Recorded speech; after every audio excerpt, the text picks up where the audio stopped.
Bismillahirrahmanirrahim. Syukran jazakallahu khairan. Assalamualaikum warahmatullahi wabarakatuh. Alhamdulillahirabbil alamin. Alhamdulillahi nahmaduhu wa nashkuruhu wa na'udzu billahi min shururi anfusina wa min sayyiati a'malina. May yahdihillahu fala mudilla lahu wa may yudlil fala hadiya lahu. Segala puji milik Allah. Kita bersyukur kepada Allah yang memberikan kita iman, Islam, taufik, sehat, yang memberikan kita nikmat pada pagi ini, nikmat ketaatan, bisa bersama-sama dari rumah kita masing-masing menuju rumah Allah dalam rangka ketaatan, amal saleh. Semoga Allah Ta'ala memberikan kita rezeki ketaatan sampai kita meninggal. Amin ya rabbal alamin. Sampai Allah mewafatkan kita semuanya dalam kondisi husnul khatimah. Amin ya rabbal alamin. Salawat dan salam untuk junjungan tercinta Nabi Muhammad sallallahu alaihi wasallam. Ya ayyuhalladzina amanu, wahai orang-orang yang beriman, ittaqullah haqqa tuqatih. Bertakwalah kepada Allah dengan sebenar-benarnya takwa. Wa la tamutunna illa wa antum muslimun.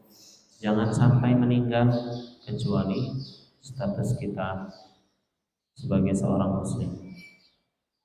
Allah juga berfirman, ya ayyuhalladzina amanu kutiba alaikumus syiyam kama kutiba alal ladzina min qablikum la'allakum tattaqun. Wahai orang-orang yang beriman, diwajibkan atas kalian berpuasa sebagaimana orang-orang sebelum kita mereka juga berpuasa. Dan puasa ini tujuannya agar menjadikan kita bertakwa kepada Allah Subhanahu wa taala. Nabi Muhammad sallallahu alaihi wasallam juga bersabda, "Qad ja'akum syahrul Ramadan." Telah datang kepada kalian bulan Ramadan. Dalam hadis yang lain, "Idza jaa Ramadan," apabila datang bulan Ramadan, "Futihat abwabus sama." Pintu-pintu langit dibuka. Pintu-pintu surga dibuka. Kesempatan bagi kita agar dimasukkan ke surga terbuka lebar. Wa ghulqat abwaab jahannam, dan pintu-pintu neraka ditutup. Kesempatan agar Allah menjauhkan kita dan menyelamatkan kita dari api neraka terbuka lebar di bulan Ramadan. Wa sulsilatis syayatin, dan setan-setan dibelenggu. Jemaah yang mudah-mudahan dirahmati Allah Subhanahu wa taala, pagi ini dengan bertawasul salat subuh yang kita kerjakan, kita berdoa memohon Allahumma ballighna Ramadan. Kita baca bareng-bareng doanya jemaah. Allahumma ballighna Ramadan. Allahumma ballighna Ramadan. Allahumma barik lana fi sya'banina wa ballighna Ramadan. Ya Allah, panjangkanlah usia kami, pertemukanlah kami dengan bulan Ramadan. Amin ya rabbal alamin. Semoga kita semuanya, jamaah di sini beserta keluarga kita, Allah Ta'ala berikan rezeki bisa berjumpa beribadah dengan bulan Ramadan kurang 3 hari lagi. Ya apa enggak? 3 hari lagi ya. 3 hari lagi ya. Masya Allah. Allahumma ballighna Ramadan. Jamaah yang mudah-mudahan dirahmati Allah. Karunia Allah itu besar. Di antara karunia Allah kepada jamaah ini yang sudah umur 60, coba Yang sudah umur 60 tahun coba angkat tangan Pak. Ayo angkat tangan. Oh, 70 tahun. Oh, di luar 70 tahun. Ada yang 55. Ada yang 55, 50 tahun. Siapa 50 tahun? Ini ngaku muda semua ini ya. Enggak mau disebut 50 60, maunya 30. Ya. Ini rezeki ya Allah. Rezeki jamaah. Bisa hidup sampai usia 40, 50, 60, 70 itu rezeki yang sangat besar. Wa innallaha lazu fadlin 'alan nas. Walakinna aktsaran nasi la yashkurun. Sungguh karunia Allah kepada manusia itu begitu besar. Akan tetapi kebanyakan manusia tidak bisa bersyukur. Maka berapapun usia kita hari ini, kita mensyukurinya dan kita mengisinya dengan ketaatan. Apalagi sebentar lagi bulan Ramadan. Kita hiasi, kita isi hati kita dengan apa? Harapan-harapan kita di bulan Ramadan. Harapan agar Allah mengampuni dosa kita. Harapan agar ibadah kita meningkat. Harapan agar hubungan kita kepada Allah semakin dekat. Ini harapan-harapan orang beriman. Harapan-harapan ini harus jauh lebih besar daripada keinginan-keinginan kita, harapan-harapan kita akan duniawi. Kalau kita berharap memiliki rumah yang bagus, harapan kita memiliki kendaraan-kendaraan yang bagus, harapan kita memiliki penghidupan yang bagus, materi yang bagus, pemasukan yang bagus, ya, maka kita juga harus memiliki harapan yang lebih besar dari harapan itu. Momentumnya Ramadan. Momentumnya Ramadan. Harapan kita nanti bulan Ramadan, satu, bisa berpuasa dengan baik. Harapan kita bisa berpuasa dengan baik. Puasa yang tidak hanya menahan makan dan minum, tetapi puasa yang mampu menahan pandangan mata dari melihat wanita, mampu menahan lisan dari ghibah, namimah dan berkata-kata tidak baik. Puasa yang mampu menahan pikiran hati kita untuk tidak suudzon kepada orang. Puasa Ramadan yang berkualitas yang mampu menahan tangan kita tidak usir, tidak melakukan yang haram.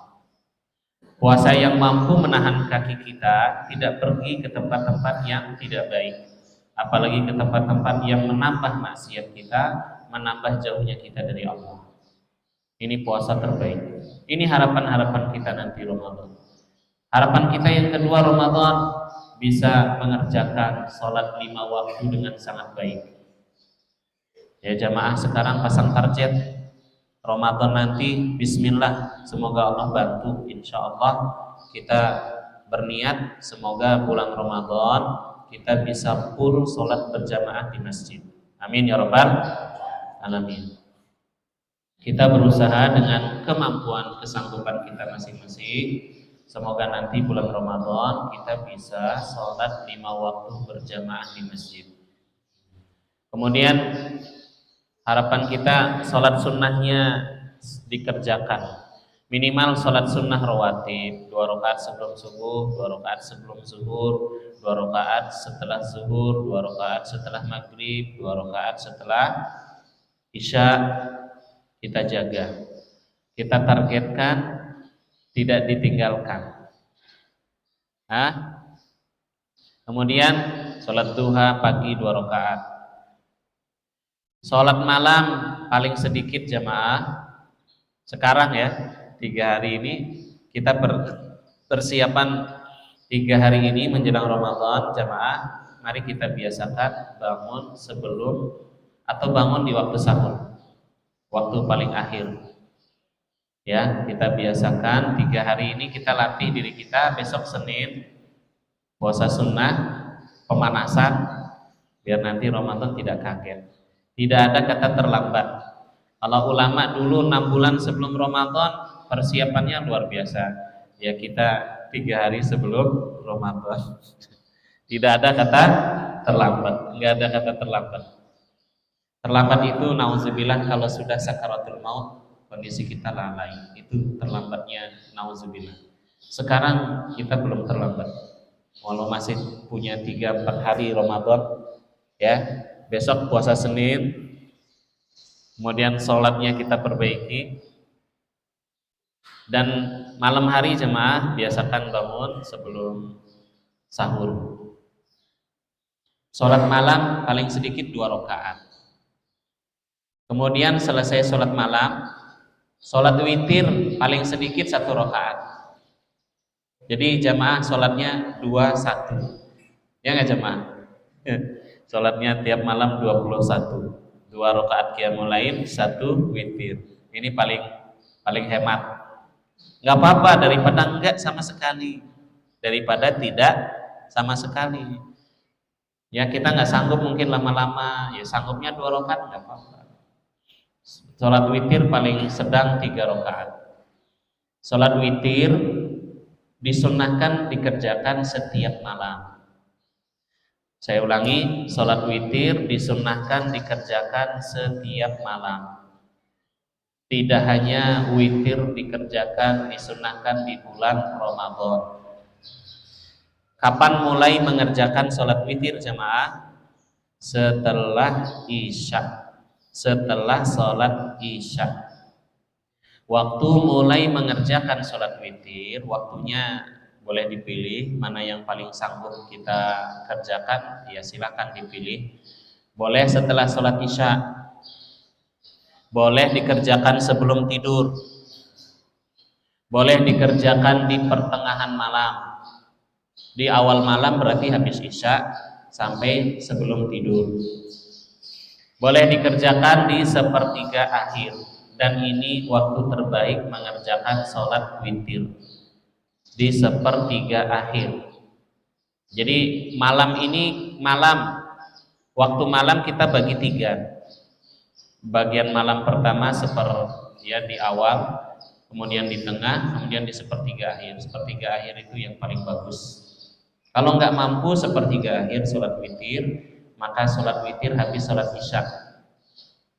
Kalau mampu sebelum tidur, maka silakan sebelum tidur sholat witir. Kalau mampunya 1 rakaat, silakan 1 rakaat. Kalau mampunya 3 rakaat, silakan sholat witir 3 rakaat. Kalau mampu sholat witir 5 rakaat, silakan jamaah sholat witir 5 rakaat. Bagaimana caranya 5 rakaat? 5 rakaat, kemudian rakaat kelima tasyahud akhir salam. Ini langka. Ini langka, ya nggak jamaah? Langka ini ya. Sesekali jamaah ya di rumah sholat witir 5 rakaat. Bingung jamaah ini ngitung ya. Ya nggak Pak? Bingung ya. Ini rakaat keberapa? Kalau Muhammadiyah 4 rakaat sholat tarawih 1 salam. Kita witirnya 3 rakaat, rakaat ketiga salam. Ini 5 rakaat, rakaat kelima salam. Nah itu witir.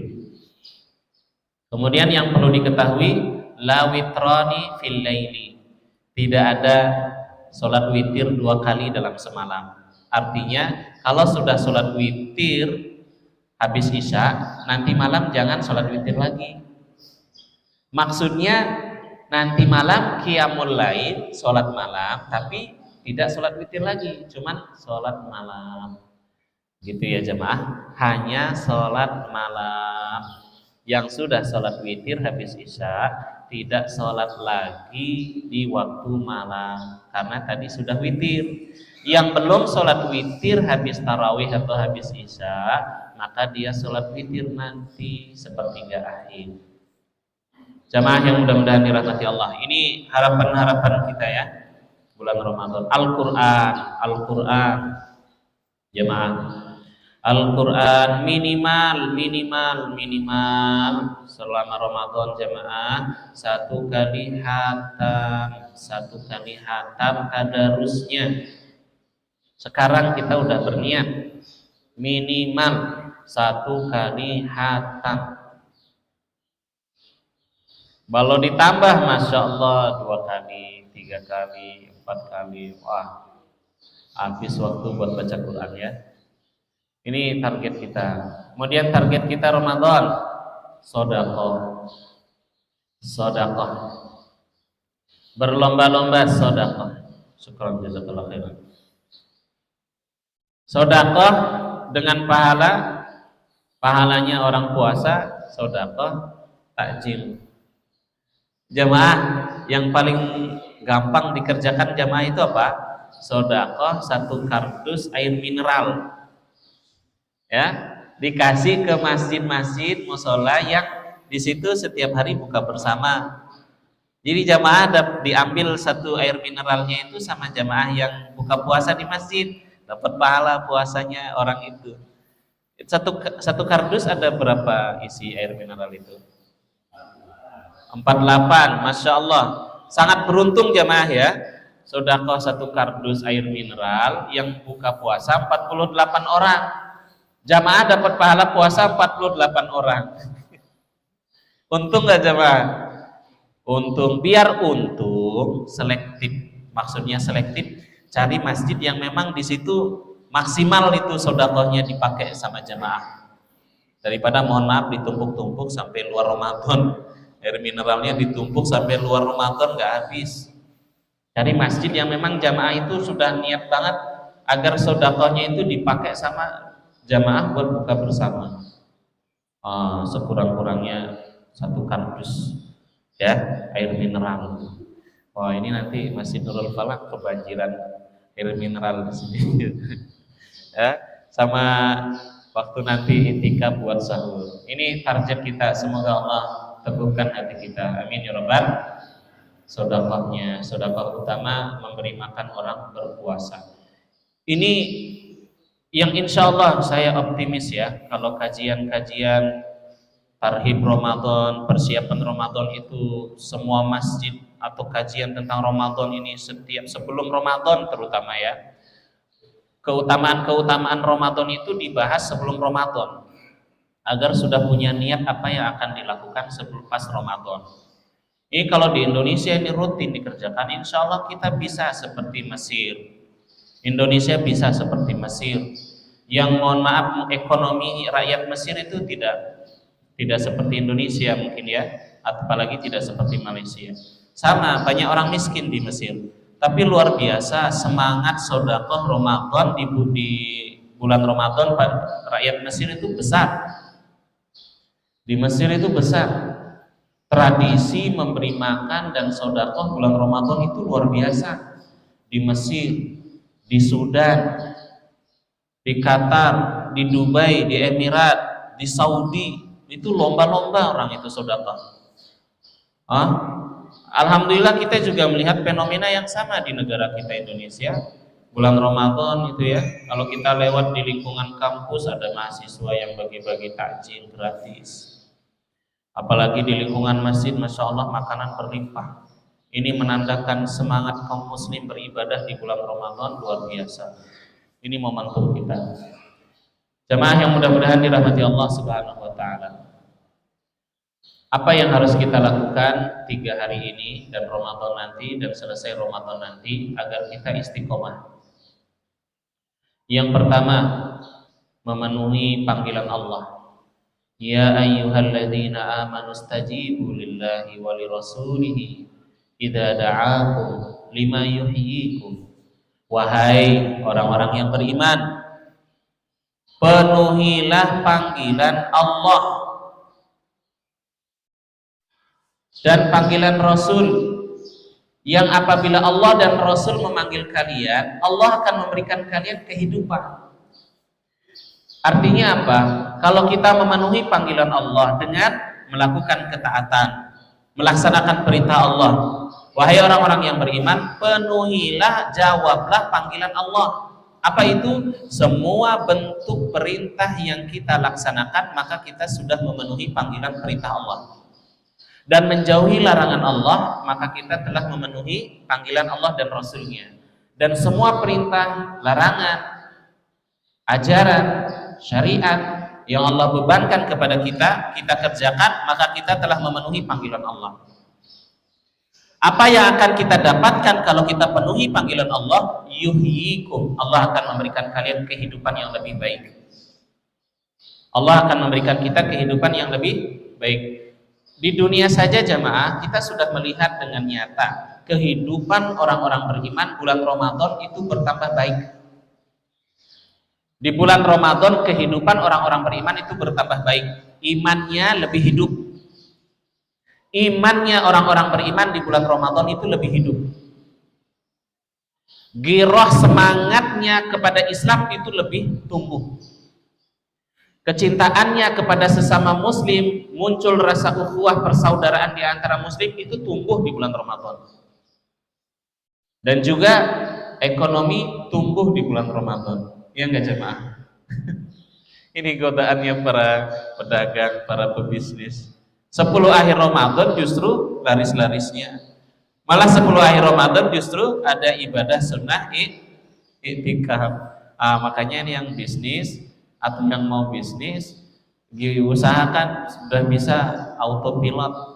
Kalau kata teman saya, jangan tua-tua di dapur ngurusi bisnisnya sendiri. Cari orang karyawan yang dia serahin semua bisnisnya, sehingga i'tikaf jamaah bisa i'tikaf, tarawih bisa full, baca Qur'annya bisa full, sholat 5 waktunya bisa full. Ini bisnisnya udah sukses ya. Ramadan ekonomi tumbuh jauh lebih tumbuh daripada emas, kalah emas sama makanan di bulan Ramadan itu. Jamaah yang mudah-mudahan dirahmati Allah, bulan Ramadan yuhyikum, Allah berikan kita kehidupan yang lebih baik. Di antaranya apa? Lebih sehat. Ya enggak jemaah? Bulan Ramadan badan kita lebih sehat. Ini manfaat duniawi, manfaat materi. Kita memenuhi panggilan Allah. Ya. Wa'lamu annallaha yahulu bainal mar'i wa qalbi. Ketahuilah Allah itu membolak-balikan hati kita. Hati kita itu bolak-balik. Pagi kita semangat ibadah, sore kita loyo lesu. Pagi iman kita naik, sore iman kita turun. Atau sore iman kita naik, pagi iman kita turun. Pagi imannya naik, siang hari turun. Ini Allah bolak-balik hati kita. Maka Nabi Muhammad SAW sangat memahami hal ini. Maka beliau diajarkan oleh Allah doa agar hati kita itu teguh, ya, agar hati kita teguh. Ya muqallibal qulub, tsabbit qalbi ala dinik. Coba baca bareng-bareng jemaah. Ya muqallibal qulub, tsabbit qulubana ala dinik. Ya muqallibal qulub, tsabbit qalbi ala dinik. Ya Allah yang membolak-balikan hati, tetapkan hati ini di atas agama, di atas ketaatan. Baik, yang pertama, memenuhi panggilan Allah. Bagaimana caranya kita memenuhi panggilan Allah? Menjaga iman kita kepada Allah. Iman itu naik dan turun. Iman naik dengan amal soleh. Iman naik, semangatnya terjaga, motivasinya melakukan kebaikan itu istiqomah dengan amal saleh.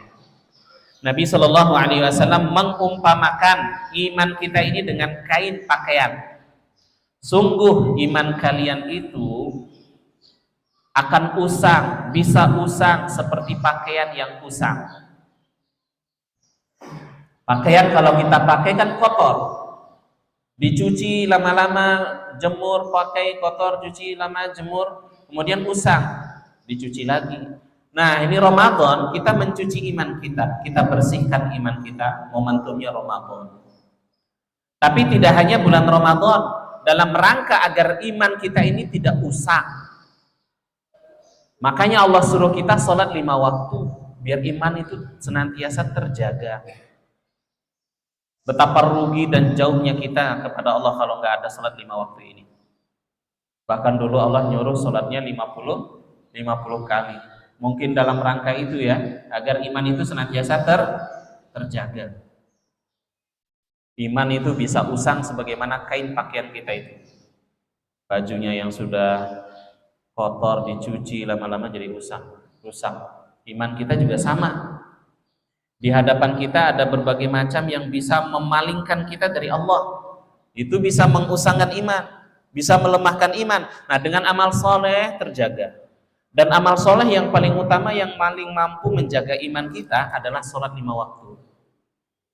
Karena itu yang tidak mampu menjaga sholat 5 waktu paling tidak mampu melaksanakan perintah Allah yang lain. Orang beriman yang menjaga sholat 5 waktu paling siap imannya, jiwanya untuk melakukan ketaatan dan memenuhi panggilan Allah. Panggilan zakat, panggilan haji, panggilan umroh. Ya. Ini jamaah, semoga Allah memberikan kita rizki umrah. Amin ya rabbal alamin. Sebagaimana sholat menghapus dosa-dosa kita, sebagaimana puasa menghapus kesalahan kita, Ramadan, demikian pula umrah. Satu umrah dengan umrah berikutnya menghapus dosa. Ya jamaah, kalau umrah di bulan Ramadan itu 40 juta. Saya nggak lagi ngiklan ya. Saya bukan biro travel haji umrah ya. Tapi mengingatkan jamaah yang punya uang lebih, ini ada uang 50 juta mau beli mobil, ditunda dulu Pak ya, umrah. Ini ada duit 40 juta buat renovasi rumah, tunda dulu Pak, daftar umrah.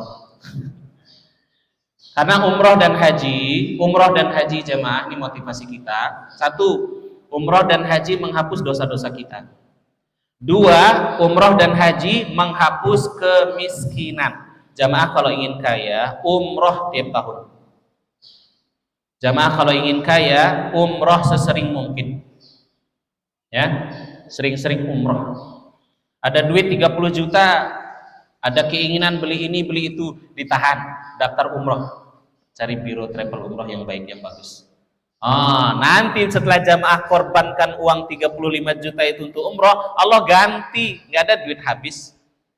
Nggak ada istilah duit habis, yang ada duit dipakai kemudian Allah kasih.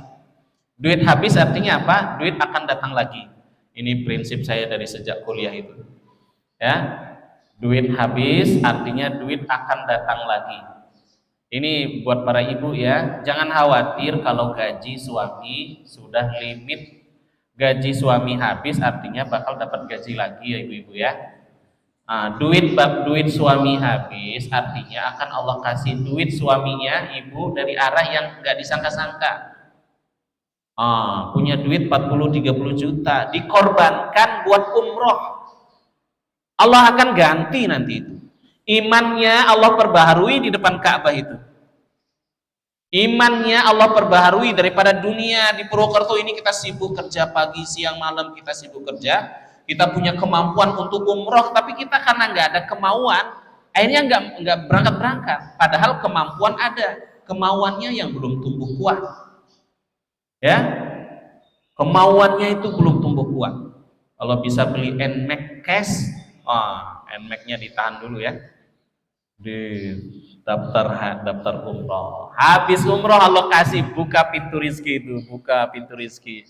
Allah buka pintu rizki. Nggak ada cerita orang habis umroh haji itu miskin. Nggak ada cerita orang habis haji umroh miskin. Yang bertambah kaya. Atau nggak tambah kaya, Allah kasih kecukupan rizkinya itu. Allah kasih kemudahan. Jemaah ya. Targetnya tahun depan mudah-mudahan pada bisa umroh. Amin ya rabbal. Target ya.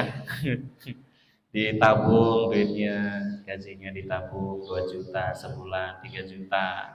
Umrohnya sama istri, Masya Allah. Paling enak umroh sama istri. Amin ya rabbal. Amin ya rabbal alamin. Ini menjaga iman dengan ibadah. Kita menjaga iman. Iman itu bisa usang.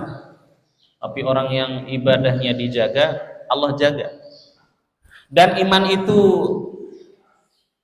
lemah, berkurang karena dosa dan maksiat. Iman itu berkurang, melemah cahaya iman, melemah keinginan-keinginan untuk berbuat baik, dan gak ada getaran hati ketika disebut nama Allah. Ketika sudah berkumandang azan, gak ada bersegera untuk ke masjid. Ini tanda hati kita sedang sakit. Tanda hati kita sedang sakit. Allahu Akbar, Allahu Akbar. Kita itu nggak langsung tergugah, ganti baju, ambil sarung, wudhu, langsung ke masjid. Tapi kalau orang itu Allahu Akbar, Allahu Akbar, hatinya itu langsung tergugah itu untuk ke masjid, sholat. ini hatinya sehat. Maka kalau hati kita bisa menilai diri kita masing-masing, kita bisa menilai kondisi jiwa hati kita masing-masing saat panggilan azan. Maka jamaah yang memenuhi panggilan azan di awal pertama azan dikumandangkan, ini hamba Allah yang beruntung, yang bersegera melakukan kebaikan. Tapi yang menunda-nunda nanti dulu, ini mohon maaf, hati kita sedang sakit. Maka harus diperbaiki dengan istighfar, dengan memohon ampun kepada Allah Subhanahu wa taala. Kalau hati sudah mati, nauzubillah, ini perlu diingatkan. Kalau hati sudah mati, nggak ada sensitif sama sekali dengan Allah, dengan azan, dengan sholat, dengan puasa, nggak ada sensitif-sensitif peka-pekanya. Jemaah yang mudah-mudahan dirahmati Allah. Jadi kalau kita mau melakukan maksiat dan dosa, ada harga yang harus kita bayar. Nggak ada yang gratis. Di dunia nggak ada yang gratis. Makan minum misalnya ya. Kita ini pengen makan minum sepuasnya sampai kenyang. Ada harga yang harus dibayar kalau kita makan dan minum sampai kenyang. Dari sisi ibadah, orang yang makan minum sampai kenyang ini bikin ibadah berat. Nggak ada makan gratis. Ada sesuatu yang harus dikorbankan untuk meraih sesuatu. Kita ini ingin makan nikmat, makan kenyang, kita mikir nanti ibadahnya jadi berat. Ada harga yang harus dibayar. Kita ingin ketemu sama teman-teman, ingin ngumpul sama teman-teman, ingin begadang, ada harga yang harus dibayar. Kalau begadang, efeknya subuhnya ngantuk berat. Ya nggak jamaah? Nggak ada yang gratis.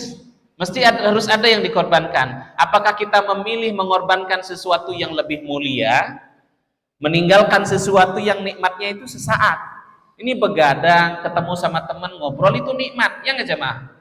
Nikmat itu ya, ngobrolnya sana kemari nggak jelas, ada kopi, ada macam-macam makanan, itu nikmat itu ngobrol begadang sama teman. Tapi harga yang harus dibayar apa?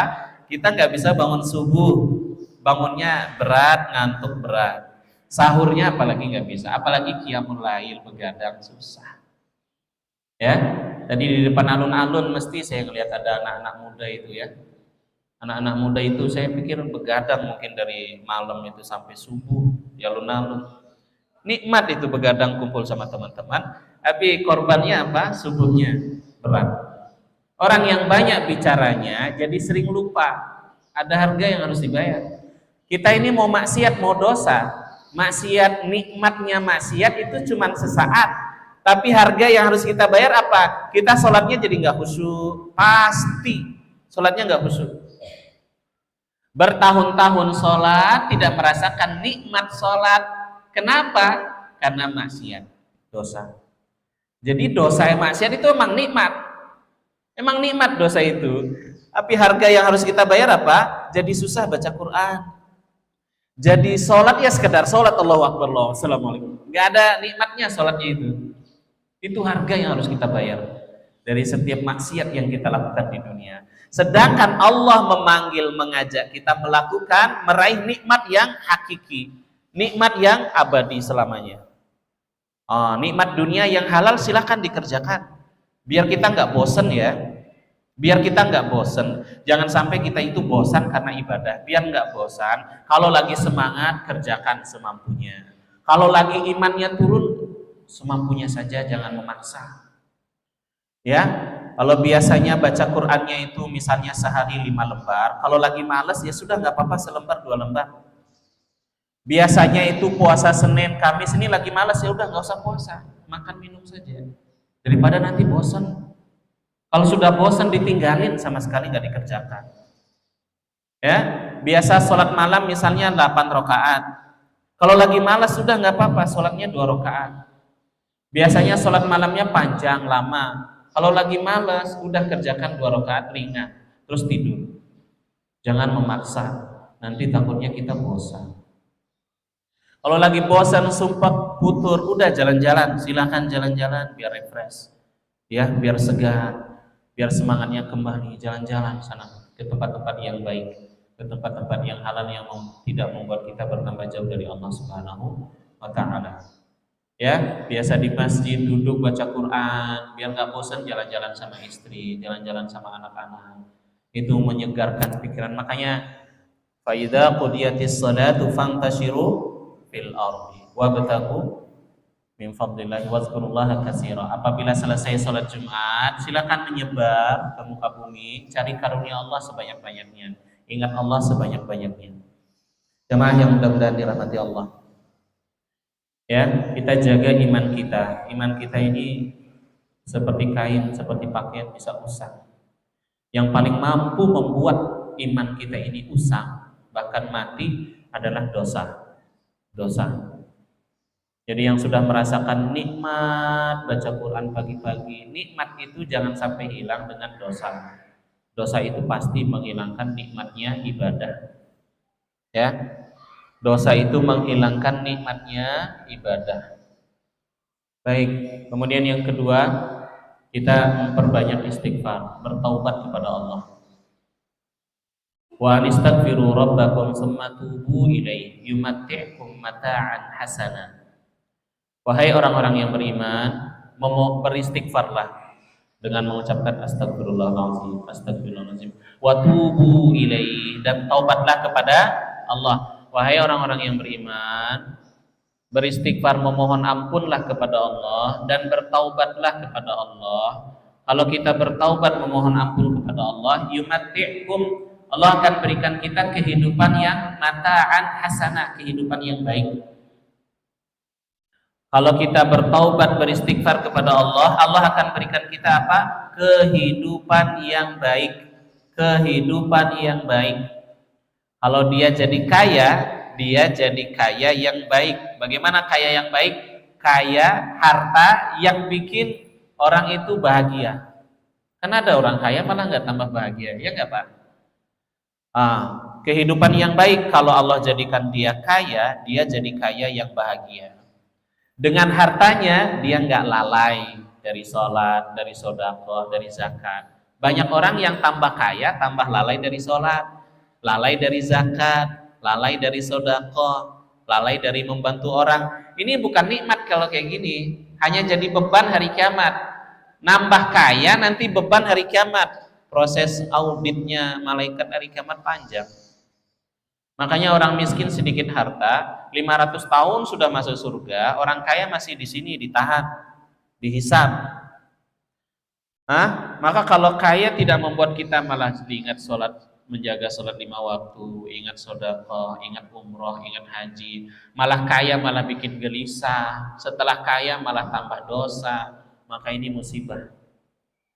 Tapi orang yang beristighfar, kalau dia kaya, Allah berikan kekayaan, kekayaannya bikin dia bahagia, badannya sehat, anak istrinya sehat, ibadahnya lancar, sedekahnya lancar. Ini kaya yang paling baik. Dan inilah sebaik-baik kekayaan. Ya, kaya hati, kaya iman, kaya ibadah, kaya sedekah, kaya harta, banyak duit rekeningnya.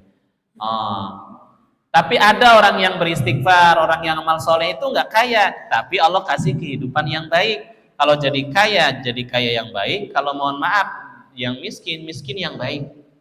Miskin yang bagaimana? Mohon maaf, miskin yang bersyukur apa adanya, menerima apa yang Allah berikan, tidak banyak mengeluh. Masya Allah, dia bersabar kepada Allah Subhanahu Wa Taala. Inilah kehidupan yang baik. Jadi kalau jadi pejabat yang baik, gak korupsi, gak melakukan maksiat, 5 waktu sholatnya dijaga, sedekahnya jalan, umroh dia kerjakan, haji dia kerjakan, dia berusaha melakukan ketaatan. Ini kehidupan yang baik. Itu janji Allah bagi orang yang beristighfar. Jamaah yang mudah-mudahan dirahmati Allah, Nabi SAW bersabda, ini persiapan kita ya sebelum Ramadan dan nanti selama di Ramadan kita memperbanyak istighfar dan taubat. Sebelum Ramadan terutama kita taubat minta ampun kepada Allah. Nabi bersabda, "Wallahi inni la astaghfirullah wa atubu ilaihi fil yaumi mi'ata marrah." Demi Allah, aku dalam sehari memohon ampun kepada Allah dan bertaubat kepadanya 100 kali. Dalam hadis lain, 70 marrah, 70 kali. Jadi Nabi Shallallahu Alaihi Wasallam mengucapkan Astagfirullahalazim wa atubu ilaih itu paling sedikit 100 kali. Maka ini jadi zikir yang dianjurkan dikerjakan jemaah. Jadi jemaah, sekarang ini waktunya 3 hari sisa bulan Sya'ban menjelang Ramadan dan nanti Ramadan dan setelah Ramadan kita mulai meningkatkan amal kita. Amal kita bisa ditingkatkan mulai dari sesuatu yang sederhana, yang sepele, yang paling mampu kita kerjakan. Semuanya mampu melakukan ini, yaitu istighfar 100 kali paling sedikit sehari. Waktu pagi astagfirullahalazim wa atubu ilaih. Coba bareng-bareng jemaah, astagfirullahalazim wa atubu ilaih. Itu dibaca 100 kali. Habis subuh, nanti boleh dibaca lagi habis asar. Habis zuhur boleh dibaca. Habis maghrib boleh dibaca, sebelum tidur boleh dibaca, saat di kendaraan boleh dibaca, saat kerja boleh dibaca, saat menunggu orang boleh dibaca, di mana saja dibaca. Astagfirullahalazim wa atubu ilaih, astagfirullahalazim wa atubu ilaih 100 kali. Ini hanya sedikit. 100 kali itu kalau hitungan, kalau 200, kalau 1000 masih sedikit 100. Kata Syekhul Islam Ibnu Taimiyah, ketika Allah memberikan, ketika gundah gulana, maka dia duduk istighfar 1000 kali. Coba ya jamaah ya, coba sekali-kali itu hitung istighfarnya itu 1000 kali. Duduk kapan saja boleh, silakan. Ya. Dan waktu yang dianjurkan kita banyak istighfar adalah waktu sahur jemaah. Waktu kita dianjurkan banyak istighfar astagfirullahalazim wa atubu ilaih di waktu sahur, sebelum subuh dianjurkan banyak-banyak istighfar. Sebagaimana firman Allah, innal muttaqina fi jannatin wa uyun, orang-orang beriman yang bertakwa ada dalam surga yang di dalamnya ada mata air yang mengalir. Akhidina ma atahum rabbuhum innahum kanu qabla dzalika muhsinin. Di surga mereka mengambil karunia-karunia Allah. Dahulu di dunia mereka selalu berbuat ihsan. Dahulu di dunia orang bertakwa yang dimasukkan ke surga selalu berbuat ihsan. Ihsan itu artinya apa? Melakukan kebaikan dengan maksimal. Ulangi lagi, ihsan artinya melakukan amal baik dengan sempurna, dengan maksimal. Jadi kalau wudhunya sempurna, maksudnya maksimal. Kalau zikir, istighfar, sholat maksimal. Apa yang mereka lakukan dulu di dunia orang bertakwa sehingga dimasukkan ke surga? Kanu qalila minal laili ma yahja'un. Dulu mereka itu di waktu malam sedikit tidurnya, atau dulu mereka di dunia di waktu malam lambung mereka jauh dari kasur tempat tidur. Dahulu di dunia lambungnya jauh dari tempat tidur. Ibnu Abbas berpendapat, satu, jauh dari tempat tidur adalah orang yang sholat isya berjamaah. Pendapat yang kedua adalah yang jauh lambungnya dari tempat tidur, yang bangun di waktu malam qiyamul lail. Dua-duanya benar. Jamaah yang sholat isya berjamaah dapat keutamaan lambungnya jauh dari tempat tidur saat yang lain sudah tidur. Qiyamul lail juga sama. Kemudian wabil ashari hum yastaghfirun. Di dunia orang beriman di waktu sahur mereka banyak istighfar. Jadi jamaah, 3 hari ini kita latihan. 3 hari bulan Sya'ban, gak ada kata terlambat, kita latihan. Yang sudah berjalan, alhamdulillah. Yang belum berjalan, bangun di waktu sahur, latihan sebelum datang sahur Ramadan. Bangunnya jam 4, paling telat. Oh enggak, bukan paling telat. Bangunnya minimal jam 4. Kalau bisa jam setengah 4, jamaah bangunnya jam setengah 4. Apa yang dilakukan misalnya bangun jam 4, wudu, gosok gigi, sholat qiyamul lail paling sedikit 2 rakaat, bangun jam 4. Subuhnya 4.33, 4.32. Selesai qiyamul lail 2 rakaat, jamaah sholat witir 3 rakaat. Selesai misalnya jam 4:10, 4:10 sampai jam 4.32 subuh itu jamaah duduk istighfar. Astagfirullahaladzim, astagfirullahaladzim, astagfirullahaladzim. Duduk, insya Allah masuk surga dengan itu. Ah, yang bangunnya jam 4, yang bangunnya jam setengah 4, qiyamul lail, witir 3 rakaat. Nanti Ramadan berarti nggak witir karena sudah witir di masjid berjamaah. Berarti qiyamul lail. Mau ditambah lagi qiyamul lailnya 4 rakaat. Mau ditambah lagi qiyamul lailnya boleh 6 rakaat. Mau ditambah lagi berarti jadi 8 rakaat. Semalam dia sholat witir, sholat tarawih berarti 20 rakaat, ya. Kemudian istighfar astagfirullahaladzim. Paling sedikit lah, paling sedikit. Ya, kalau sekarang Sya'ban kita nggak makan sahur ya, istighfarnya sampai waktu subuh. Astagfirullahaladzim wa atubu ilaih, astagfirullahaladzim wa atubu ilaih, astagfirullahaladzim wa atubu ilaih. Berarti nanti kalau mau makan sahur, misalnya jamaah makan sahurnya jam 4, bangunnya jam setengah 3, berarti 30 menit itu dipakai ibadah qiyamul lail sama istighfar. Sebelum makan sahur, astagfirullahaladzim, astagfirullahaladzim. Atau selesai makan sahur sambil menunggu azan subuh, banyak-banyak istighfar. Astagfirullahaladzim, astagfirullahaladzim, astagfirullahaladzim, astagfirullahaladzim. Kalau kita istiqomah, kita telah menghidupkan sunnah Nabi, dan ini adalah ibadah amalan para penghuni surga. Karena itu jamaah, TV-nya dimatikan.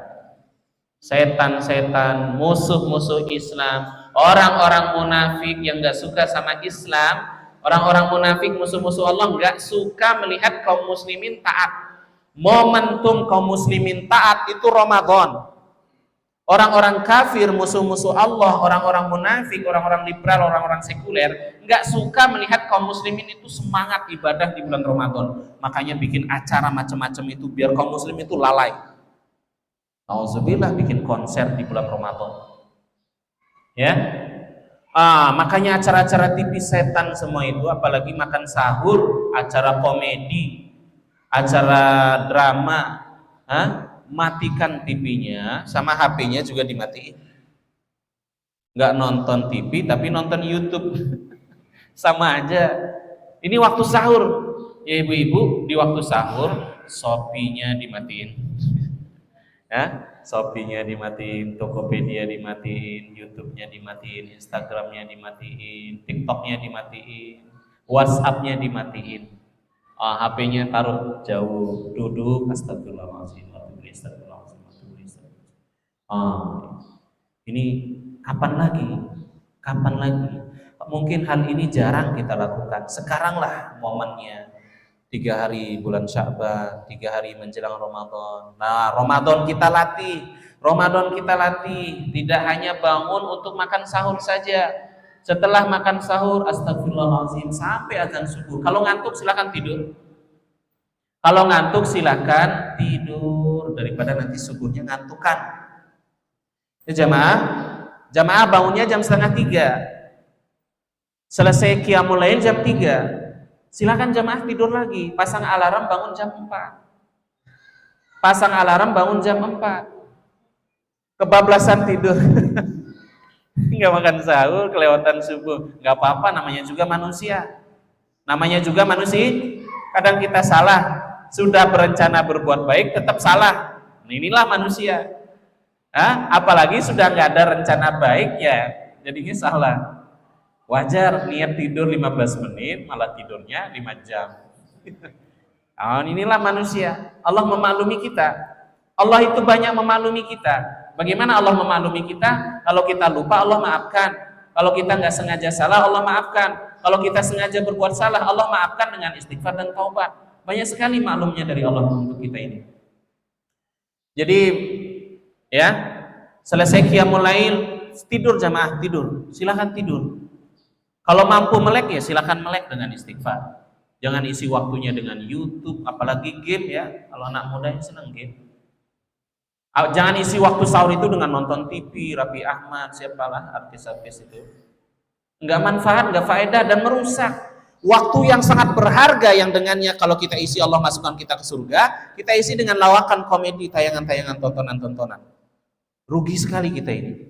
Waktu itu adalah malaikat memohon ampun agar Allah mengampuni kita. Orang yang istighfar di waktu sahur, Allah dapat doa dari para malaikat. Jamaah yang mudah-mudahan dirahmati Allah. Mungkin ada pertanyaan, silakan. Diskusi, silakan Pak.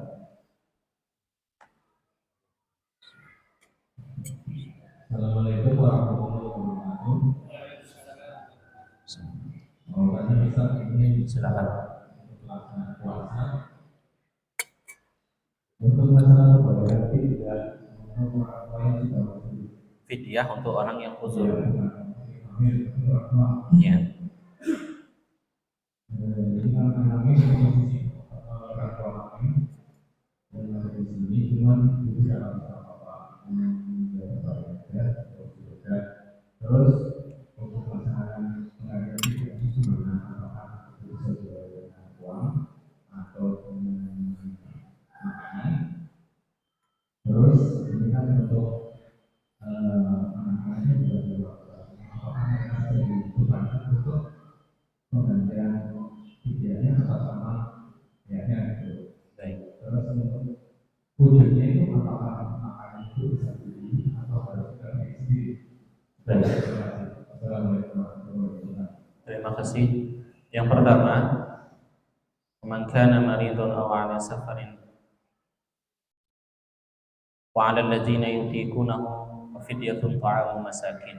Dan orang yang tidak sanggup berpuasa karena uzur, karena hamil, karena sepuh tua, maka ganti puasanya dengan makanan. Jadi fidyah itu adalah makanan yang diberikan sebagai ganti karena tidak mampu berpuasa. Berapa makanan yang diberikan? Sejumlah hari puasa yang ditinggalkan. 15 hari tidak berpuasa, berarti 15 hari memberi makan orang miskin. Boleh memberi makan 15 orang miskin, diberi makan untuk 1 hari jatah dia makan. Jadi makan siang, makan sarapan, siang dan malam. Itu diberikan kepada fakir miskin. 30 hari tidak puasa berarti 30 hari 30 orang miskin atau 30 hari memberi makan orang miskin. Ya, boleh 30 orang. Boleh memberi makan 1-2 orang miskin diberi makan selama 30 hari. Paham gak jemaah? Jelas ya? 30 hari nggak puasa berarti 30 hari memberi makan. Boleh dikasih makan 5 orang miskin, 10 orang miskin. Berarti kalau 10 orang miskin dikasih fidyah berarti karena nggak puasa 30 hari berarti 10 orang miskin itu diberi makan selama 30 hari. Paginya, siangnya, malamnya. Kemudian masalahnya boleh tidak memberikan berupa uang. Ini terjadi khilaf, terjadi perbedaan. Yang paling selamat biar menenteramkan jiwa kita. Ada ulama yang bilang harus makanan pokok, yang lain bilang boleh dengan uang. Biar aman, biar selamat, hendaknya fidyah diberikan berupa makanan pokok. Fidyah hendaknya diberikan berupa makanan pokok. Ada ustadz lain yang berpendapat boleh dengan uang. Bahkan di negara kita, lembaga amin zakat yang nasional itu membolehkan dengan uang. Silahkan. Tapi saya pribadi agar lebih selamat sebaiknya dengan makanan pokok. Ya, kalau 1 kilo beras itu buat 1 orang kayaknya lebih ya. Bisa buat 2 hari ya. Silahkan dihitung. 1 hari orang masak. 1 hari orang makan, misal satu pagi makannya 15.000, siang 15.000, malam 15.000, 15.000 kali 3 kali puasa berapa kali nggak puasa. Nah nanti sudah dihitung aja. Nanti makanan pokoknya dibelikan beras, dibelikan minyak, belikan sarden, belikan mie instan. Silakan itu dihitung ya. Dihitung aja, misal kita makan sehari sekali makan misal 10.000, ya kita kalikan 3, kalikan berapa hari nggak puasa. Jadi sederhana fidyah itu seperti itu. Biar lebih selamat, hendaknya makanan pokok. Khawatir juga nanti kalau dikasih uang dibelikan paket data. Dibelikan paket data buat main game sama buat beli senjata di dunia online. Zakat itu sebenarnya ya diberikan kepada fakir miskin. Kalau mohon maaf, kalau ada orang miskin ini sudah dikira-kira orang miskin ini mohon maaf tidak bisa bekerja atau belum punya lapangan pekerjaan sampai setahun, maka lembaga amil zakat itu memberikan zakat buat makannya selama setahun. Seharusnya seperti itu. Kalau pengelolaan zakat, pemasukan zakat bagus maksimal, dan mohon maaf yang mengurusi zakat orang yang mengerti. Seharusnya ini mohon maaf ada janda sudah sepuh jompo, daripada dia meminta-minta maka dia diberikan makan biaya hidup selama setahun buat janda ini biar dia nggak minta-minta. Tapi kalau dia dikasih plek di hari Idul Fitri atau sebelum Idul Fitri, dia dikasih kebutuhan buat setahun, khawatirnya malah buat beli motor, buat beli HP, buat senang-senang. Makanya dikasihnya nyicil mungkin ya, buat 5 hari atau buat 2 hari dikasih beras. Terus seperti itu. Biar dia nggak malu, maka bangunkan dia kontrakan. Dibikinin kontrakan, jadi dia hidup dari apa? Hasil kontrakan. Itu seperti itu gambaran zakat yang bagus. Tapi sekarang belum bisa terlaksana karena belum maksimal pengumpulan zakatnya. Kenapa belum maksimal? Karena belum semua orang sadar bayar zakat. Itu fidyah, jadi sederhana fidyah itu ya. Berapa hari nggak puasa, kasih makan sebanyak itu. Sehari yang tinggalkan puasa. Baik, Wallahu a'lam. Ini udah jam 6. Satu pertanyaan lagi ya. Ini jamaah mau olahraga ini. Ada yang mau goes ya. Terima kasih. Assalamualaikum warahmatullahi wabarakatuh. Sebelum saya bertanya, saya mengucapkan kepada jamaah kemudian mohon maaf bila saya banyak salah hukum belum betul kepada Bapak semua apabila tidak ada atau tidak ada yang salah, saya mohon maaf sebelumnya. Mudah-mudahan kita mengalami Ramadan begini puasa. Bicara masalah korban itu saya tertekan dalam arti kadar korban itu kan ada yang besar atau ada yang kecil. Misalnya Taubat nasuha namanya Pak. ya, misalnya taubat orang itu adalah dibedakan. Kemudian untuk salah kita terdahulu, masalah kita, kesalahan kita terdahulu itu, apakah cukup dengan istighfar seperti yang tadi kita sampaikan tadi? Maksud saya itu, apakah kita dengan sholat taubat itu setiap kita melakukan kesalahan kita harus sholat taubat? Iya. Misalnya dalam arti kita menyinggung orang, ya Allah saya tidak menyinggung orang. Iya. Kita sholat taubat. Iya. Satu, misalnya kita jebak, tanpa kita sadari, kita sholat taubat. Apakah perlu demikian? Iya. Kira-kira seperti itu saya lagi mohon maaf bila saya salah. Mungkin saya selalu banyak salah. Terima kasih. Wassalamualaikum warahmatullahi wabarakatuh. Baik. Boleh ya saling meminta maaf sebelum Ramadan, boleh, silakan. Kalau kita minta maaf kepada Allah, kita juga minta maaf sama manusia yang kita pernah salah. Di bulan Ramadan, di luar Ramadan, saat Idul Fitri, kapan saja kita salah, kita minta maaf. Ini sunnah Nabi SAW. Petunjuk Nabi kalau kita salah sama orang minta maaf, agar ibadah kita diterima Allah juga. Kemudian istighfar astagfirullahaladzim itu bagian dari taubat. Amal-amal soleh kita secara otomatis itu menghapus kesalahan-kesalahan kecil. Kita punya kesalahan-kesalahan kecil. Di antara kesalahan yang jarang orang sadari adalah kita nih lewat di depan rumah orang, pintu rumah tetangga kita ini kebuka, kemudian kita ngeliatin kayak gini. Ini udah dosa, nggak boleh.